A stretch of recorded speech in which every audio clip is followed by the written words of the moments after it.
السلام عليكم ورحمة الله وبركاته، ازيكم يا حبايبي عاملين ايه؟ يا رب تكونوا دايما بخير. اللهم صل وسلم وبارك على سيدنا محمد وعلى آله وأصحابه أجمعين. نسمي الله كده ونصلي على الرسول عليه الصلاة والسلام، ونشوف كده النهاردة الأكلة الجميلة اللي كلنا بنحبها. نزلت السوق كده، جبت شوية طلبات، لقيت الست معاها بسارية تحفة تحفة بجد.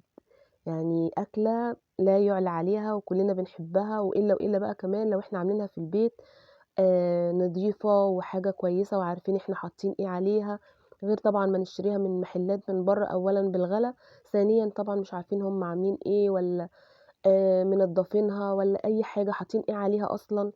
فإحنا بقى إيه، أي حاجة طبعًا نعرف نعملها في البيت بنحاول إن إحنا نعملها، مننا نبقى واثقين فيها وفي نفس الوقت عارفين مكوناتها، وفي نفس الوقت إيه، أرخص طبعًا وأوفر بكتير من نشتريها برّه. بُصّوا كده، بسم الله الرحمن الرحيم، جميلة جدًا يعني لقيتها حجمها كده كويس، في حبّة صغيّرين بس يعني مش كلّهم، يعني الأغلبية ما شاء الله حجمها وسط يعني، وفي حبّة كبار كده حلوين. قُلت بقى إيه، أعملها معاكم بقى النهارده. ما خدتش معايا يا دوبك يعني ما تمِّتش 5 دقايق، وفتحت عليها بعد 3 أيام ما شاء الله جميلة جدًا، جدًا. ويعني بُصّوا جميلة، بجد أكلة حلوة جدًا كُلّنا بنحبها. بُصّوا أنا غسلتها والمفروض إن أنتِ تصفّيها في مصفى لحد ما تنزّل المَيّة كلّها منها وتحسّي إنها نشفت، وكمان زيادة تأكيد إن أنتِ تعمليها كده بالمناديل زي طبطبة كده، بحيث إن طبعًا ما تتهريش معانا، وفي نفس الوقت إيه، ما يبقاش فيها أي مَيّة.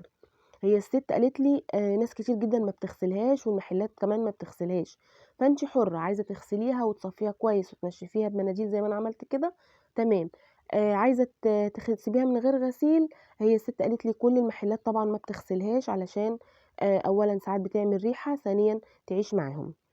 فدي حرية شخصية بقى منِّك، أنتِ حُرّة، أنتِ عايزة تغسليها المهم إن أنتِ تنشّفيها كويس. لو مش عايزة تغسليها براحتك. جبنا هنا بقى معلقتين شطة كبار، ومعلقتين بابريكا علشان تدّيها اللون الأحمر الجميل اللي إحنا شُفناه في أول الفيديو، وطعمها جميل جدًا، جدًا. هنا بقى نجيب مثلًا 3، 4 معالق ملح كده كبار، علشان نغلّفها كلّها زي ما هنشوف. ندرّب بقى ده على ده كده ونقلّبهم كويس جدًا لحد ما يبقوا كل المكونات ممتزجة مع بعض، الشطة والملح والبابريكا. في ناس بتحط كركم، بس طبعًا الأفضل إن اللون يبقى محمِر كده زي ما بنشتريها من برّه، لكن الكركم هيدّيها اللون الأصفر، فطبعًا اللون الأحمر ده زيّها زي الجاهزة بالضبط، وتبقى أحسن كمان طبعًا من إن إحنا نشتريها جاهزة. هنقلّب بقى طبعًا المكونات دي مع بعض جدًا. لو في أي كُتلة ملح كده والّا أي حاجة نحاول إن إحنا نفُكّها علشان لمّا تنزل ما تبقاش في جنب واحد وتبقى جنب حادق يعني أكتر من التاني.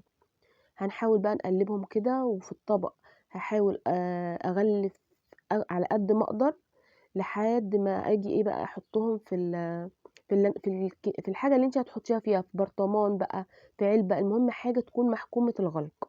أنا عندي العلبة ديّة حطّيت فيها كيسين كبار، شنطتين كده يعني بحيث إن هي تبقى حاجة محكمة وهاقفل عليها كويس جدًا. هاحاول إن أنا ألبِّس الشنطة كده للعلبة، بحيث إن أنا إيه، أرُص فيها عبارة عن رقات كده، طبقات علشان أحُط التتبيلة اللي هي الملح والشطة والبابريكا زي ما قُلنا، تمام. آآ عملتها كده طبقات فوق بعضها، وكل طبقة أحُطّها أحُط معلقة مثلًا من اللي هي التتبيلة دي، علشان تبقى كلّها متساوية في الحُدْق بتاعها، أو اللي هو الحُدْق بتاعها يعني الملح وكده يعني، تبقى متساوية، ما تبقاش بقى جنب مثلًا حادق أوي وجنب دلع ما فيهوش ملح. نحاول نضبّط كده الطبقات مع بعض. بُصّوا بقى كده أنا غلّفت إيه، يعني على قد ما أقدر كده بحيث إن أنا لمّا أحُط يبقى برضه ده فيه ملح وده فيه ملح. هنحُط طبقات فوق بعضها ونبقى نرُش كده إيه، كل طبقة نحُط فيها الملح والملح والشطة والبابريكا، زي ما إحنا مقلّبينهم كده على بعض. بُصّوا كده أدي طبقة أهيّة، أحُط فوقها بقى إيه، التتبيلة ديت بحيث انها تبقى متوزعة على الكل. وتقلبي بقى يعني ايه، طبعا ما تقلبيش كتير بمعلقة علشان ما تهريهاش، لان طبعا البسارية دي ما بتستحملش، يعني ما فيهاش ملهاش ان هي تتقلب كتير وكده. هخلص بقى الطبقات كده زي ما انتوا شايفين. ولازم طبعا اقفلها كويس، اقفل عليها كويس جدا، وما افتحش عليها غير بعد 3 ايام. لو وصلتي معايا لحد هنا بقى يا ريت تدعميني بلايك واهلا وسهلا بالناس اللي نورونا جداد معانا في القناه. نورتونا وشرفتونا، اخوات لينا، وربنا يا رب يديم المحبه بينا يا رب، ويديم يعني التواصل بينا يا رب. هنا بقى هنحط الطبقات ديت، هنخلص الطبقات مع بعض كلها لحد خلصت الكميه. وهقفل بقى ايه هنا حبه التتبيله دول هحطهم فوق الوش، وهحط حوالي 3 معالق كده او معلقتين زيت كبار فوق الوش.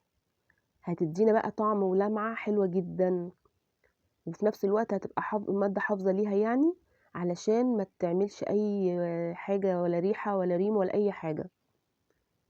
احط بقى كده بتاع معلقتين 3 كبار كده فوق الوش كده قبل ما اقفل الكيس. وهقفل الكيس الاولاني اربطه كويس جدا، والكيس التاني برضو اربطه كويس جدا. ومعانا برضو العلبة محكومة الغلق، يعني حتى لو ما عندكيش علبة زي كده اعملي في برطمان ايا كان بقى، بلاستيك او ازاز اي حاجة، بس المهم انه يكون محكوم الغلق، يعني الغطا بتاعه بيقفل كويس جدا. هنسيبها بقى مع بعض 3 ايام، وبعد كده نفتح عليها. زي ما شفتوا كده اول فيديو، المنظر ما شاء الله تحفة بجد، طعمها جميل جدا جدا. بصوا بقى يعني ليمون بقى وبصل اخضر وعيش طري، وعيشي بقى عيش اللحظة. يا رب الوصفة النهاردة تعجبكم وتجربوها وتقولي رأيكم في الكومنتات. بصوا بقى اقفلها كويس جدا، ما تخليش اي مكان يخش منه هوا للكيس او للشنطة اللي انت عاملاها. انا حاولت ان انا اعملها في شنطة عشان الايد دي اعرف احكمها كويس جدا. وهقفل العلبة برضو كده، بصوا العلبة محكومة الغلق كويس، هقفلها كويس قوي. وهنسيبها بقى 3 ايام، ونفتح عليها بقى مع بعض وندوق بقى احلى بسارية، واحلى بسارية مخللة كده تبقى ايه جميلة. عيشي بقى ايه قبل رمضان كده، كلي منها اكله حلوه، بحيث ان احنا طبعا في رمضان مش هنعرف ناكل اكله زي ديت، الاكله الحادقه دي طبعا ما بتنفعش في رمضان. كل سنه وانتم طيبين. فقلنا نعملها بقى كده ونلحق ناكلها قبل ايه، قبل رمضان. بصوا بقى بسم الله ما شاء الله. نفتح عليها بقى ونشوف ونقول بقى راينا ايه الدنيا. ما شاء الله جميله جدا، شكلها وريحتها جميله جدا، وطعمها كمان حلو قوي. طلع بقى نجيب معلقه كده ونشوف. نفك الكيسين بقى، لان احنا طبعا كنا رابطينهم كويس جدا. على قد ما تقدري تكون الحاجة محكومة الغلق علشان ما تدخلهاش تهوية. بسم الله ما شاء الله، الله اكبر، ما شاء الله جميلة جميلة جميلة. بصوا مستوية وجميلة جدا. طبعا المنظر لا يقاوم للناس اللي بتحب الاكلة الحادقة دي، جميلة جدا جميلة. بصوا تحفة بجد، طعمها حلو جدا. بصل اخضر بقى وعيش طري، وعيشي بقى ايه احلى احلى اكله. الواحد بينسى نفسه فيها، وبينسى ان هو كل رغيفين ولا اكتر ولا ايه الدنيا. هاتي بقى سطر عيش كده واقعدي.